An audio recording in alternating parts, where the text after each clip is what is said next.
Hey everybody, I'm Jody Vance. And I'm George-affleck. And it's time for... Unspun. 1, 2, 3, ABC Unspun.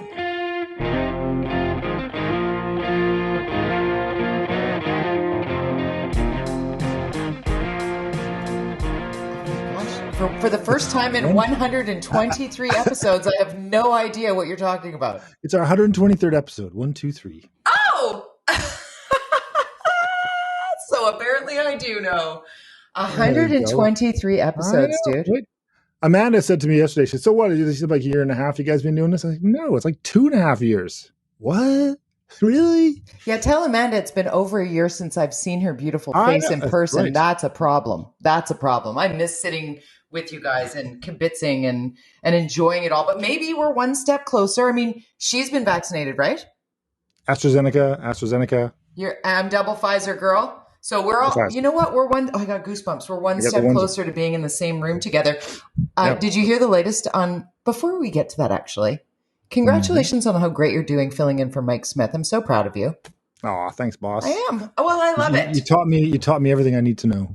Yeah. You're teaching me about politics and I'm teaching you about broadcasting, but I love doing this with you each week. I miss it when we miss it. But listening to you doing the Mike Smith show, I'm really digging being your teammate on a couple of fronts. So with that out of the way, AstraZeneca. So I was just listening to Major General Fortin. Why does that seem like a British one of those old Major General? Yeah, I am the Major General. I am the Major. Yeah, isn't that the Pirates of Penzance? Pirates of Penzance. There we go. Oh my God, for you kids out there, don't even bother. They're like, huh? What are they on about? Was the high school play when you're our age. But AstraZeneca. Okay, so a lot of questions coming at me. I'm on my social media, and I love the fact that people ask questions. It's one of the things some people are like, oh God, I'm so sick of you talking about COVID-19, Jody. And I'm like, that's cool. You can mute me. I'm okay. It's all right. Because there are people that are legit confused about the information. They're busy doing their jobs often. I'm a bit confused today, to be honest. Right. I'm a bit confused this week. And I'm tapped into it because you never know when I'm going to get a call. Need you to fill in today for Jill, because I filled in for Jill when she got the AstraZeneca shot the day before, and she ended up having the hangover. They called me at 7:15 in the morning, and I had to be on the air for noon. I was like, oh, wow. Okay. So I always stay on that front edge of the wave information-wise. So I just was watching Dr. New, the Deputy Health Canadian, what's Dr. Tam's title? CDC? No, it's like the Canadian Health Authority, like the Dr. Henry's boss's boss, whatever. So Dr. New, who you see at all the press conferences that updates on what's happening in Canada, and the Major General, who literally has one of the most difficult jobs in once the vaccines are procured, it's his job to get them out. Distribution. Oh, can you even imagine this guy's job? No. But the pressure is crazy. The pressure. Logistics. So his logistics right now and the questions, there's such good news in here. So I'm going to get to the AstraZeneca details that people are going to want for sure. But I mean, the amount of Pfizer that is going to be coming weekly, we're talking 2.5 million doses per week. Guys. Like Canada's like the size of California when it comes to population. By the end of this quarter, we will have had 40 million doses of vaccine, and they're still going to keep coming because we might need boosters and who knows what it's going to be. And we're following the science and whatever. Okay. So that's the good news. We're this much closer to getting through this. The AstraZeneca piece has a lot of people confused because there are provinces that are pausing due to worries about VIT, that vaccine-induced thrombosis. Very, very rare, ultra rare, but still a safety concern. More of a chance you'll get that from flying on a plane when we get back to normal life. Thank you, George. Thank you. It's important. But some people who can't get the mRNA, the Pfizer or Moderna, the way those are made, they need to get AstraZeneca. So there are going to be Canadians that need it, Canadians who want it, Canadians who had a first dose of it and want it for their second dose. And we are looking at the UK and going, wow, look at the numbers there. They open up their bars and everything. And on June 21st, clubs and concerts start. I mean, this is where we're going. So the good news is there is a significant amount of AstraZeneca coming. to town. It is coming. So, but the people who are worried that they're not going to get, and what's it going to mean? My second shot, we see so many people posting, I got my vaccine. And everybody's like, what'd you get? And the people with AstraZeneca are like, I'm one of those people. Now I don't know. It's like the decay of AstraZeneca.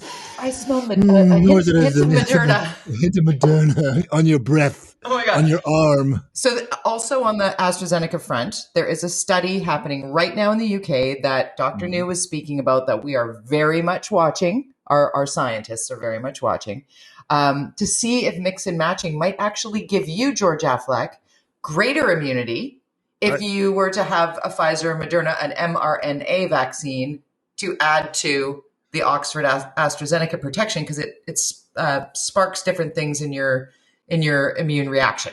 So they're looking at that. And if that is the case, then you'll be given an option of this or that. It's up to you, George. And maybe me double Pfizer might have a booster that's AstraZeneca. I have no idea. Whatever it is, I'll take it right there. There is apprehension already, though. They're sensing for the second dose, like they're seeing in the States. There's either being lackadaisical, or there's this unwillingness, or this negative PR that's been out there about AstraZeneca in general, and people are worried, and all these stories. And so in the States, they're having a real problem getting that second dose into people, which is insane. I'm shocked by what's happening in the United States in that regard. I'm happy to report also, because I'm Shachi Curl. I'm following along on everything that she lays down, and it's like 85% of Canadians, adult Canadians, are like, let's go, let's do this. And we talked about this. I can't wait to get my son his vaccine, and hopefully we'll hear more about that in the days to come. There's no negative PR from their point of view. They're just like, why wouldn't we do this? It's like, get me back to school. It's not like I'm selling it to them. I mean, I just said, you guys signed up for the app? And they're like, Dad, yeah. Duh. It's not how my kids talk, but they're like, good sir. Did you hear about the U.S.? Signed up. You mentioned the U.S. CDC, or the U.S. The U.S. CDC came out with an announcement today saying that Americans who are 2 doses or 2 weeks past 2 doses, so that green passport spot, no longer need to wear masks outdoors or indoors, nor social distance. That is surprising to me. The social distance thing, I think, is actually the first thing we should always not get rid of for a while, because you don't know who the hell. And the mask thing, I just think that there's still a chance that you can catch it. I think until you've got that 80 to 90% herd immunity, I don't know why you'd want to stop. At least sort of have it as a general policy, but to announce that you're not loosening it, then automatically nobody's going to wear their masks, and so they don't know. There's no establishment of what the numbers will be or the risk. We're flying in blind right now, and so I think it's quite risky, but it's interesting. And I guess we'll just get to watch. We'll just get to watch, because we see Israel, which has they've only vaccinated 60% of the 2 doses, and they're basically good to go. I mean, so this herd immunity at 75% that we hear a lot of, Israel's proving that at 60% is actually maybe closer to the number to create the immunity across any, province, country, whatever, right? So let's just go. Let's just get there. I just want everybody to grab onto the rope and pull in the same direction. I'm so Pollyanna with this. I'm like, let's do this. I got trips planned. I got things to do. Yeah. Come on. I want to drive to the Okanagan. When can I go there? So let's talk about that, because, on a couple levels, significant punishment now for those scofflaws who have been fined retroactively.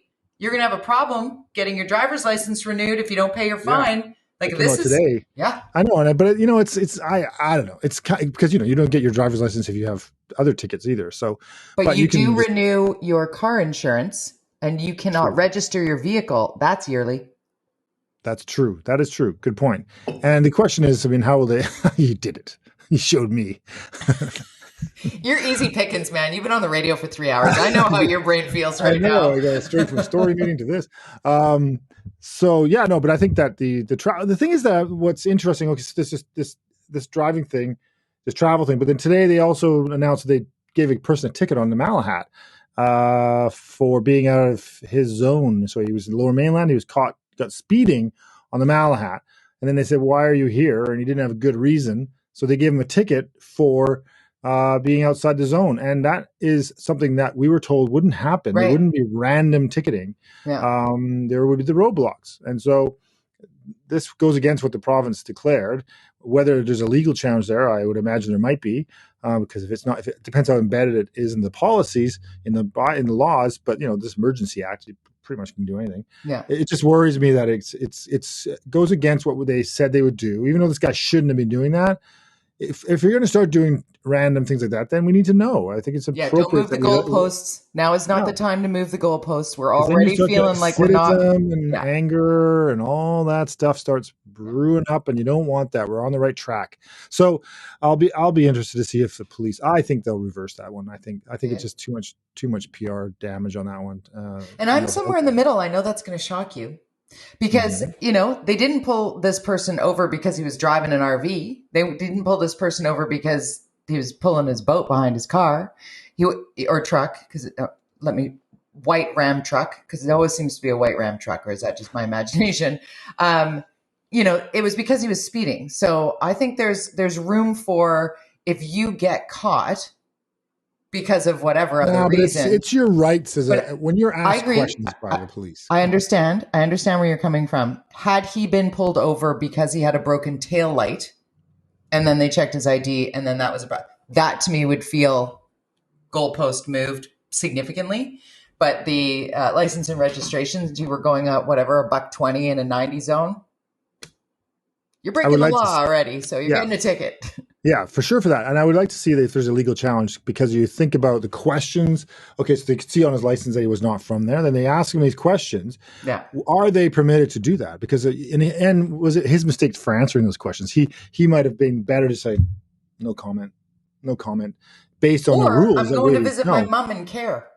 Well, that would be lying. Well, yeah. Yeah, but that's not good. But they would have gone, carry on. Endorsing lying? I know, it's true. No, but I don't I'm think not endorsing lying, but George, everybody watching right now knows somebody. They wouldn't have done it, but everybody knows somebody who's gone through a counterattack road check and had a glass of wine with dinner. And when they said, have you had anything to drink tonight?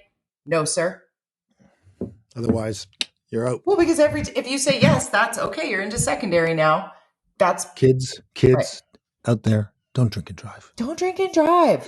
But I'm saying, there's always going to be the loopholer, the scofflaw, the person that's going to try and fix and game the system. And, how do you catch people doing whenever he's shut down the province? How do you stop people from Alberta? Okay. Can we move on to this? Okay. Yes. So now we know, for example, Prince Rupert's got vaccinated. So why, they're done. Whistler, done. Is it Nelson? Some other places in Golden's getting done right now. Dawson Creek. Areas of Vancouver are done. There are Dawson Creek. That's right. There's little pockets around the province. Yet they have to follow the same rules as everywhere else. I'm thinking, okay, if nobody's traveling into these towns, and there are restaurants in these towns that you can eat at, and everybody's had their vaccinations, open it up. Let the economy get back to its self, and the restaurants, the bars. You're good. Why can't we have regionalized opening up now? We're at this stage, when we've got that spot, zones that we're dealing with. Those should be then, once you get through the 2 or 3 weeks of whatever it is, or whatever month, whatever you want to wait. Okay, now it's time to let them loosen things up. And you know why? They can't. As long as we have these travel regulations, I know why they can't. Because of the vaccine supply has been so crappy that it separates the haves and have-nots. We saw it when Whistler first got the shipment of Moderna, and everybody was getting vaccinated at Whistler, and everybody lost their minds. Great, so all the people who've been partying for the last 6 months, which is true. I mean, the outbreak that we saw most recently, the spike up most recently in Metro Vancouver, very much attached to a significant number of parties over March break that all came back to the west side of Vancouver and out into the Fraser Valley. Mostly, honestly, young people. That going back to what the Premier was like, they're wrecking it for everybody else. Now we can look back at the data and be some data, not all the data. Look back at the data and be like, okay, he was looking at the fact that now we're learning of the 50, 60, 100 different parties that took place that these young adults or late teens rented out their Airbnb spots and all Yeah. piled in as we would have as teenagers to not knowing the I consequences. know, And but I'm you're not making talking excuses for okay, them, but at the Whistler I same could see. time, Whistler I could see they're okay, chunk. okay, Prince Rupert, I mean, I know, we're not. It's not a tourist. No offense, Prince Rupert. There's not beautiful. thousands of people that come No, skiing in Prince Rupert no, or party on the streets. It's really just a local economy town yeah, with very few restaurants and places to go. yeah. The weather is getting about as good as it gets in Prince Rupert Prince right now. Rupert So for another month. same in Dawson Creek. So You're right. You're anyways, right. well, we'll see. So I think, I was talking to Keith Baldry on NW today, and the fact that we're still only hitting 500 a day right now, which is great news, but it's also bad news. It's not enough for us probably to see us opening up after in any way after the long weekend. So we're probably looking at June now. I think, he says, and I kind of agree, you're looking at 200. It has to get down to 200 or so a day To lift the travel ban, you think? before we lift, and the restaurant one. Well, the restaurant one I can see, but the travel restrictions, like nobody can This go anywhere is in the more the province. restaurant one. So Oh, yeah, the okay, restaurant okay. one. I'm down with that. I mean, I can go another couple of weeks. I'm starving. I so want to go and support my local restaurants more than just the takeout containers. Like, I get it. I'm doing it. I'm picking up the food. But It's it's not the killing same. them. It's A new not the restaurant a same. restaurant dies every day because of this. It's killing them. It So many is. across the country. So It we'll is. see how it goes. But and speaking of eating, Yes. well, actually, we were going to talk about mandatory voting. I was want going to to get touch on your column, but we'll get to that later, right? Can I just do one more thing when it comes to talking about things that are going the way of the dodo? Like, just here in Western Canada, we have not had greyhound. That's a bird that's gone out of state. It's extinct. Thank you. But Greyhound, the bus line, was discontinued in Western Canada, but today. National. And David Moskrop, who's one of my favorite follows on social media, because he has no F's to give about nothing. David will say whatever, and he's a political scientist and always comes from a very learned perspective, but will throw down a hot take like very few others can. And he chimed in on the demise of Greyhound and how we have failed, how Canadians, or the Canadian government really, has failed citizens who don't live in major metropolitan centers by not providing them safe, affordable, reliable transportation to and from their part of the country. As tax-paying citizens, we should have bus lines, or better yet, rail, or both, that moves people reliably about our country. And it's so weird, George, isn't it weird? And maybe you can say from a politician's perspective, how this sort of infrastructure keeps getting punted. How come I can get a package from downtown Vancouver to Carbonaire, Newfoundland overnight via a courier, or even an Amazon, can get something delivered to any corner of our country almost overnight, and I can't get my body to get on any kind of transportation. I just deliver myself through Amazon or something. That maybe Amazon could put a couple of seats in each of their vehicles. They could sell seats on their vehicles and drop you off right at your house with your thing. It could be the Amazon public transportation. I wouldn't doubt that's happening. In Amazon, I think one thing I think that although it's hard to say because the economy is not, it seems to be bouncing back without much input and cash from the federal government. But usually after some kind of slump, there's a massive investment in infrastructure as a way to stimulate the economy. We don't maybe see that need now, but that would be what I would have predicted and I think I did predict on this, that there would be an announcement of a fast train to Seattle or something like that would stop in, say, Abbotsford. But then that's in urban. But yeah, the suburbs, I've lived in Europe, and there's trains that go everywhere and buses. 100%. And we have a national broadcaster its basic philosophy is it's meant to reach those places where no other medium reaches. That's the intention of what the CBC was. Getting on a high speed. Why they can't do that with transit, and public transportation? Vancouver's great, but what about if you live in? There is a private company up north now that took over for Greyhound, so I imagine that some of this will be picked up, and be. I'm not sure if they're getting government incentives, but there should be a long-term plan for getting around around our country. Our entire country was built and brought together by a railway that went from coast to coast. That was what actually brought us, it literally tied us together as a country in order for us to survive the long term, the railway. And so why are we not continuing to use that, not only metaphorically, but actually at literally keeping us connected by transportation infrastructure and in a strategy for that? We have it in Vancouver. Most cities have we have a 2040 transportation plan in Vancouver. We know exactly what roughly the plan till the 2040 of what will be built out and where. across our city. Yeah. Why don't we have something like that for our country? Why not? Why don't we? It's a Planned, huge costed out, question, everything. right? And all of those interchanges and all those hubs that have been in existence since the beginning of time for the colonial era anyway in Canada. As you said, it is what helped to build the country. And why aren't we tapping into that, utilizing that space and creating more diverse ways of tapping into that and being more remote and giving people the opportunity to live in and to service those who, quite frankly, have been starved for such services and yet pay similar taxes in order to live and work in Canada. I mean, there's a lot to be said for this. Anyways, I love that. Let's keep talking about this. I think it's important that we sort of bang that drum. You and I talk a lot about wanting to emulate some of what is working in European countries, i.e. being able to, I don't know, have a cocktail at the beach or the park. Weren't you in North Van last week? Oh my God. Don't get me started here. Please go. Yeah. Well, no, this will tie into your column, but so, I was in North Van for Friday night. We stayed at a hotel, did a lovely trip across the ocean of the Georgia Strait, Burrard Inlet, sorry. And the hotel we stayed at a hotel on the sort of waterfront. There's about three nice hotels there that have been built. There's an ice rink, but it's not an ice rink. It's an open area now, but in the winter it would be an ice rink. And then there's like 3 really good bars there. 3 or 4 really good bars with big patios, and they're restaurant bars. There's actually more than that. There's way more because we went to at least 4 throughout the night. So it was Amanda's birthday. So this was her birthday present. Happy birthday, and all evening. Yes, happy birthday, belated.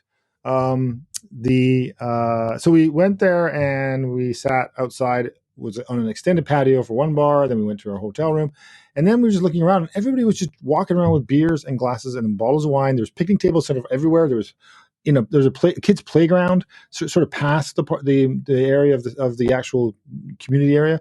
Like this, you walk along the seawall of it, the trail, what's it called? The trail, and then the trail that goes along the North Van there. Trans-Canada Trail? No, something like that. Anyways, there was like little picnic tables all the way along there that just randomly placed. And there were Was it Armageddon? Were people fighting in the streets? Yeah, no, it was chaos. Did anybody die? Oh my God. It was like, if you've been to Vegas, you just walk around with your drink in Vegas and it's all fine. I mean, people get drunk sometimes, but generally, no. These were families with their kids quite often and their dogs. And sometimes it was just friends because, of course, they are facing the thing that we're all facing is they're socially isolated. So they meet up, bring a bottle of wine, literally sitting anywhere they wanted. Yeah. There, any park, and there are rules in North Van about where, but nobody's following them because nobody can quite figure it out. And the police are not doing anything about it because they're going, it seems fine. Yeah. So what? Why can't we do that in Vancouver? Again, Vancouver's bringing a motion forward next week to look at 4 locations across the city. That was, for God's sakes, everybody is drinking. Somehow safer in those 4 chosen spaces. Like, how do they justify that? If we drill it down, I've had this conversation numerous times with people who are like, well, we just need to do some research. It's like, no, you don't. What you need to do is allow it and then work on where it's not working and rein it in instead of, untying, like you said, it's ghettoizing it. It is actually creating areas where people will gather and party in ways that nobody wants. Nobody wants it in their backyard. Nobody wants to be taking their family there. Let's talk about Granville Mall, okay? Let's talk about the entertainment district. Just so people understand the rule, and you've got this column. The rule from the province for any city is it's up to us to decide really where we want to put. And park boards argue, we're different. We're not a city, whatever. So, but October 15th, 2022.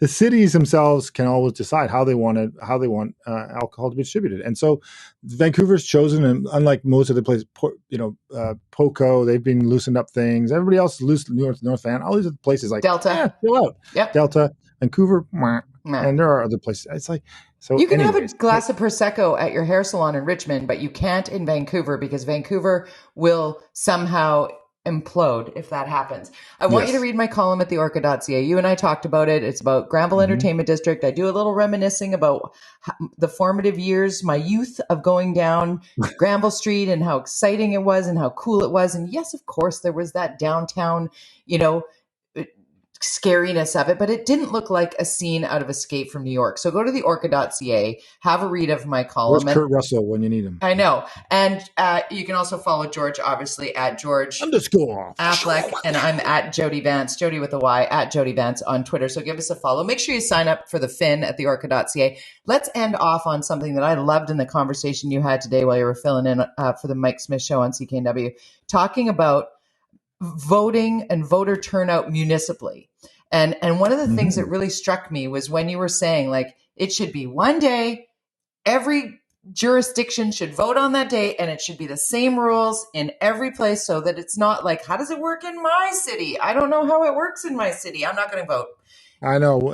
Yeah. And Bill Tillman was a guest there was two guests because there's a motion coming forward to sort of this regional association that has all the cities in the lower mainland. And they've got Vancouver's bringing a motion forward that basically asks each provincial government or the BC government to change the regulations on how our voting, that each city can decide how they want to have their voting happen. Do you want pro rep? Do you want wards? Do you want whatever? It's chaos. To me, I'm like, okay. Most people, which we sit at like from 40% in Vancouver vote, some places is way worse than that, and depending on the municipality, I don't see that helping. I see it just creating chaos. If you're in Vancouver and you move to Coquitlam and you've got a different voting system, you're going to be like, what? Yeah. I don't see how that's going to help. No. And Bill Tillman was on saying, because he's obviously not a big supporter of pro rep, proportional representation. He likes the ward idea, but it doesn't make any sense and they talked about experimenting, and I'm like, oh God, okay, you want to experiment at the municipal level, and I'm thinking this is just a nightmare. That said, I think that Bill brought up a good point, which was, and they have this in Australia and other places, mandatory election. Voting. Mandatory voting. You're small fine, yep, like $100 or whatever it is. Yep. But it gets them 90 to 93%, and then you really get the government that people want. Mm-hmm. I mean, it's basic, and actually, quite often, to the chagrin of some people on the right of the spectrum, it usually leads to quite often left-wing governments because younger people don't vote, and when they do vote, they tend to vote to the left.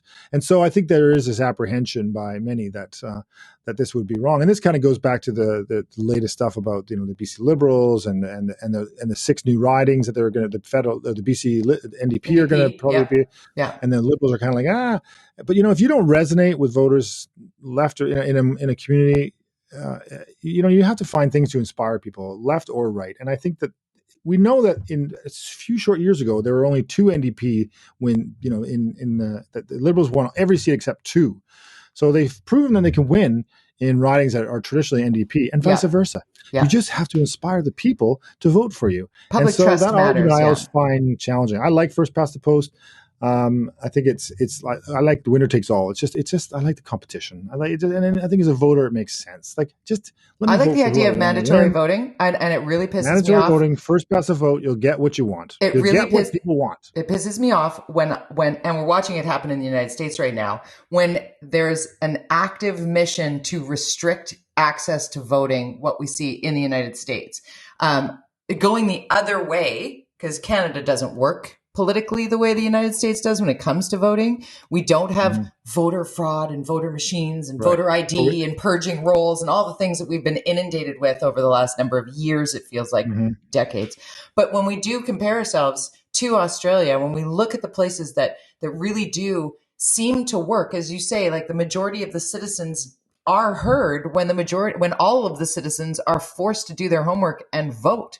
And it's non-negotiable, and it should happen on a day where more people can get out to vote, and there should be mail-in ballots, and there should be, early polling stations, and all of those things that work so well, right? And preferably not in a pandemic. You don't need to change the whole system. You just need to make it a little bit easier to do the job and really get people to inspired or forced to vote, and then you will get the winners of who the majority of people want, of who can vote. I mean, it seems pretty simple to me. And then you can't complain. That's right. If you vote, you can. Oh, I know. Well, I made the mistake in the last civic election, the last municipal election. I believed bios. I didn't do enough due diligence. Yeah, but I'm saying it again and again because really, for me, do your work. And I said it on social media. I said I know exactly who I'm not voting for. Yeah. on October 15th, 2022. I know who I'm definitely not voting for. And somebody hit me with, well, that just means you're going to do an ill-educated, I'll vote for someone else because that's how we ended up with this guy because we voted out that guy. It's like, I'm going to go on a mission to not do that. And I'm going to try and educate people along the way.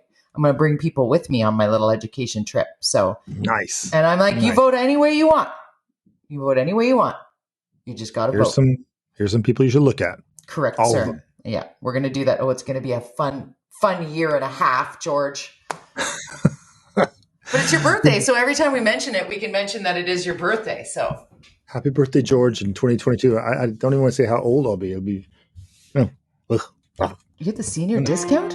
I already get that. It's a Shoppers Drug Mart. I didn't know that. Every Tuesday. Oh my God, that's hilarious. Say goodbye, George.